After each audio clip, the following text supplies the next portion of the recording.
একের পর এক গুরুতর অভিযোগ, ধর্ষণ থেকে শুরু করে হত্যা মামলা। এবার আইনের মুখোমুখি ছাত্রদলের এক প্রভাবশালী নেতা। বিয়ের প্রলোভন দেখিয়ে এক নারীকে ধর্ষণের অভিযোগে রাজধানীর ওয়ারী থানায় তার বিরুদ্ধে মামলা দায়ের হয়েছে। অভিযোগের কেন্দ্রবিন্দুতে ঢাকা মহানগর দক্ষিণ ছাত্রদলের সাবেক সাধারণ সম্পাদক আব্দুর রহিম ভূঁইয়া। আমি থাকলে গল্প বানাইতে পারবে না। কেমনটা লাগে নাকি গল্প বানাইতে দেন? আমি বলছি সেটা শুনেন। আমি আমি সবচেয়ে খারাপ, আমি তো খারাপ। আমি আপনার সাথে পরকীয়া করেছি না, এটা প্রমাণিত না তো? এটা তো প্রমাণিত। থানা সূত্র জানায়, ভুক্তভোগী নারী অভিযোগে উল্লেখ করেছেন, দীর্ঘদিন বিয়ের আশ্বাস দিয়ে অভিযুক্ত তার সঙ্গে সম্পর্ক বজায় রাখেন। একাধিকবার শারীরিক সম্পর্ক স্থাপনের পর হঠাৎ বিয়েতে অস্বীকৃতি জানানো হলে তিনি আইনের দ্বারস্থ হন। ঘটনাটি সামনে আসাতে সাংগঠনিক চাপের মুখে বাংলাদেশ জাতীয়তাবাদী ছাত্রদল কেন্দ্রীয় সংসদ অভিযুক্ত নেতার বিরুদ্ধে ব্যবস্থা নিতে বাধ্য হয়। কেন্দ্রীয় সিদ্ধান্তে তাকে সাধারণ সম্পাদকের পদ থেকে সাময়িকভাবে স্থগিত করা হয়। দায়িত্ব দেওয়া হয় সিনিয়র যুগ্ম সাধারণ সম্পাদক রফিকুল ইসলাম রফিককে ভারপ্রাপ্ত সাধারণ সম্পাদক হিসেবে। ছাত্রদল কেন্দ্রীয় সংসদের প্রেস বিজ্ঞপ্তিতে বলা হয়, সংগঠনের শৃঙ্খলা ও আদর্শ রক্ষায় এই সিদ্ধান্ত তাৎক্ষণিক কার্যকর করা হয়েছে। তবে এখানে শেষ নয়। অনুসন্ধানে উঠে এসেছে এই প্রথম নয়, এর আগেও গত বছরের 15ই জুন একই নেতাকে সাংগঠনিক শৃঙ্খলা ভঙ্গের অভিযোগে সাময়িকভাবে বরখাস্ত করা হয়েছিল।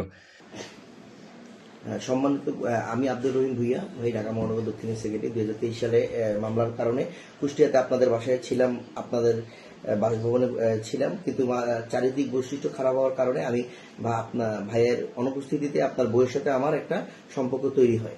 গত 2 বছর ধরে আপনার বউয়ের সাথে আমার একটা সম্পর্ক তৈরি হয় ঢাকাতে। পরে আপনার বউ এসে পড়ে, ঢাকাতে আপনার বউ আসার কারণে ঢাকা ওয়ারিতে বাসায় আমরা একসাথে ছিলাম। সত্য একদিন সবার সামনে আসে, তাই আমি সকল অপরাধ আমি নিজের দোষ স্বীকার করে নিলাম।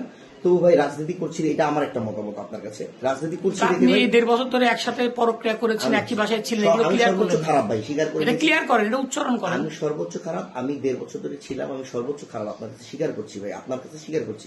স্বীকার করতে তো মানুষ অপরাধ না, অপরাধ স্বীকার করতে সমস্যা আছে। তো আমি সর্বোচ্চ খারাপ আপনার কাছে স্বীকার করেছি ভাই। দয়া করে আপনি আমাকে মাফ করে দেন ভাই, যদি আপনার দয়া হয় আপনি আমাকে মাফ করে দেন ভাই, এর উপরে আর কোনো কথা নাই ভাই। আপনি যাদের কাছে বলেছেন মাপ চাইতে, আমি মাপ চেয়েছি আপনার জন্য। আপনি যা যা করণীয় আমি তাই করবো, ঠিক আছে? আমি কথা হচ্ছে যে আমার একটা এই জায়গায় মানে আপনার জায়গায় থার্ড কোনো পার্সন হলে আমি এতটুকু মুভ করতাম না। আমার কষ্টের জায়গা কিন্তু এটা না ভাই, আমার বউ চলে গেছে আপনার সাথে, এটা না, আমার বউ থার্ড পার্সনের সাথে যাইতো। কিন্তু আপনাকে আমি বন্ধু হিসাবে আপনার বিপদের দিনে আমি জায়গা দিলাম, সে আপনি আমার এই ক্ষতিটা করতে পারবেন? আমি কোনো ক্ষতি করি নাই। তার সাথে আমার অনুপস্থিতি আমার বউয়ের সাথে আপনি ফিজিক্যাল রিলেশনের পরক্রিয়া করলেন, এটা কি মানার মতো? বলেন, আমার জায়গা হলে আপনি মানতেন? ভাই এগুলোর কথা ভিডিও করছেন, কেটে দিচ্ছি করা হয়েছিল। আরও চাঞ্চল্যকর তথ্য হলো, বহিষ্কৃত এই ছাত্রদল নেতার বিরুদ্ধে 2024 সালের ডিসেম্বর মাসে রাজধানীর কাপ্তান বাজারের ব্যবসায়ী আল আমিন হত্যা ঘটনায়ও মামলা রয়েছে। নিহতের মা রেখা বেগম ওয়ারী থানায় দায়ের করা সেই হত্যা মামলায় অভিযুক্ত আসামি হিসেবে তার নাম উল্লেখ করেছেন। একই ব্যক্তির বিরুদ্ধে ধর্ষণ ও হত্যা, দুটি ভয়াবহ মামলার অভিযোগ সামনে আসায় রাজনৈতিক অঙ্গন ও জনমনে উঠেছে গুরুতর প্রশ্ন। পুলিশ জানিয়েছে, ধর্ষণ ও হত্যা উভয় মামলায় বর্তমানে তদন্তাধীন রয়েছে। তদন্ত শেষে প্রমাণের ভিত্তিতে আইন অনুযায়ী ব্যবস্থা নেওয়া হবে। একাধিক মামলায় অভিযুক্ত এই ছাত্রদল নেতাকে ঘিরে এখন প্রশ্ন একটাই, দলীয় পরিচয় কি তাকে আইনের ঊর্ধ্বে রাখবে, নাকি শেষ পর্যন্ত জবাবদিহির মুখোমুখি হতে হবে?